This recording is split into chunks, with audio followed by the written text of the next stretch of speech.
Shalom Bapak Ibu Saudara yang terkasih di dalam Tuhan. Puji Tuhan kita boleh bersyukur pagi ini untuk bersama-sama melanjutkan hidup pemberian Tuhan.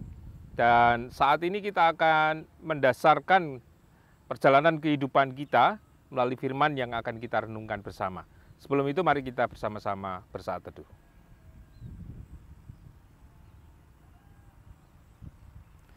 Firman Tuhan yang kita dengarkan pada pagi ini terambil dari Kitab Kejadian pasal yang ke-7, ayatnya yang pertama.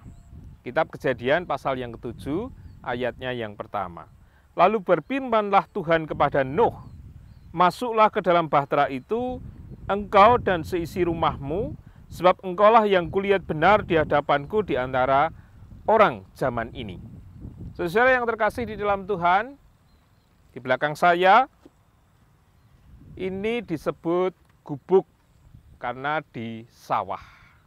Ya, dan yang biasanya disebut gubuk adalah ukurannya kecil, sederhana. Ini masih bagus ini karena ada dindingnya. Ternyata ketika tadi saya menengok ke dalam, tempat itu bukan hanya sekedar ada tempat tidurnya enggak, tapi tertutup semuanya memang. Untuk apa? Mungkin karena saya tidak ketemu dengan yang punya gubuk. Kata simbah tadi, ya, kata simbah tadi yang punya gubuk sudah meninggal. Ya. Dan saat ini kami boleh menempati untuk beristirahat sebentar. Nah, berkaitan dengan hal itu memang fungsi gubuk itu hanya untuk tempat tinggal sementara ketika di sawah. Ya kan, ketika di sawah. Bisa untuk tempat berteduh, bisa pula kalau seperti ini ditutup semua, itu artinya bisa untuk menyimpan peralatan-peralatan yang digunakan untuk di sawah, ya, untuk sementara waktu. Dan gubuk ini khas dengan sawah, biasanya begitu. Walaupun ada yang seringkali bilang, monggo mampir ke gubuk saya, itu sebenarnya semacam ungkapan kerendahan hati kepada seseorang yang berkenan mampir ke rumah mereka. Nah, Bapak Ibu yang terkasih, fungsi gubuk atau rumah seperti yang saya ungkapkan tadi adalah tempat berteduh, tempat beristirahat. Ada lagi fungsi lain ketika kalau itu rumah, itu berarti tempat untuk hidupnya orang yang ada di rumah, anggota keluarga. Termasuk di dalamnya, rumah adalah tempat yang aman untuk menjalankan fungsi keluarga.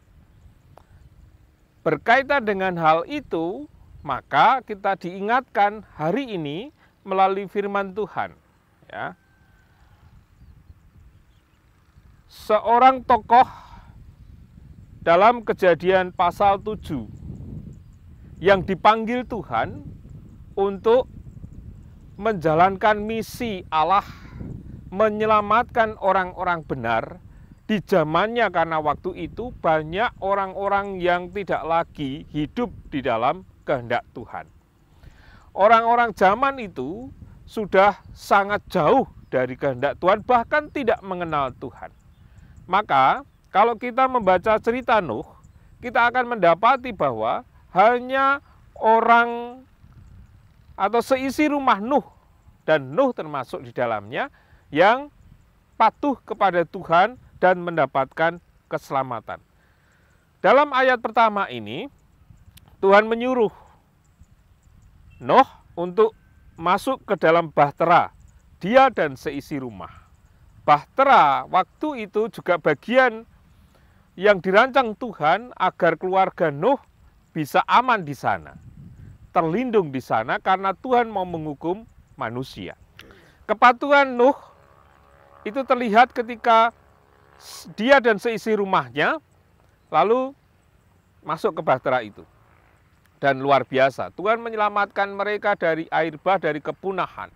Nah, saudara yang terkasih di dalam Tuhan, satu lagi fungsi dari rumah adalah melalui firman ini bahwa rumah itu juga bagian dari cara kita patuh kepada Tuhan.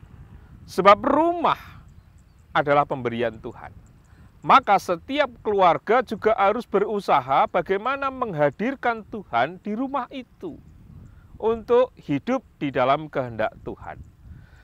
Karena kepala rumah tangga memang manusia, tetapi kepala kehidupan kita adalah Tuhan.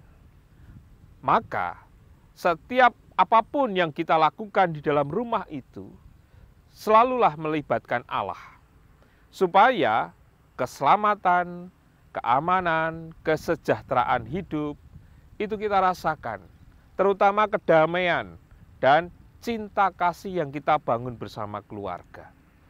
Jadi melalui firman ini kita diingatkan bahwa rumah itu adalah tempat kita juga untuk membangun iman, membangun ketaatan kepada Tuhan Allah. Oleh karena itu, dalam setiap hal perkara hidup yang kita alami dan kita jalankan, dan melalui tanggung jawab yang Tuhan berikan untuk membangun kehidupan rumah tangga kita, mari kita ajak seluruh rumah kita, seluruh keluarga kita, seisi rumah itu untuk senantiasa patuh kepada Tuhan, untuk senantiasa membangun iman bersama. Dengan demikian, rumah itu betul-betul menjadi rumah yang aman, nyaman untuk kita tinggali, untuk kita istirahat, untuk kita dapat menjalani hidup pemberian Tuhan. Karena sejelek apapun rumah kita, itu adalah rumah kita. Ya. Segede apapun rumah kita, itu juga rumah kita.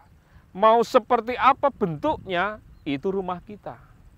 Yang tahu kita bagaimana memelihara, bagaimana menjaganya, dan bagaimana mengisinya. Mengisinya bukan hanya dengan ornamen yang ditempel di dinding, tetapi mengisinya dengan hati yang baik, hati yang bijak, supaya sukacita dan berkat Tuhan selalu ada di tengah-tengah kehidupan keluarga kita. Tuhan memberkati kita. Amin.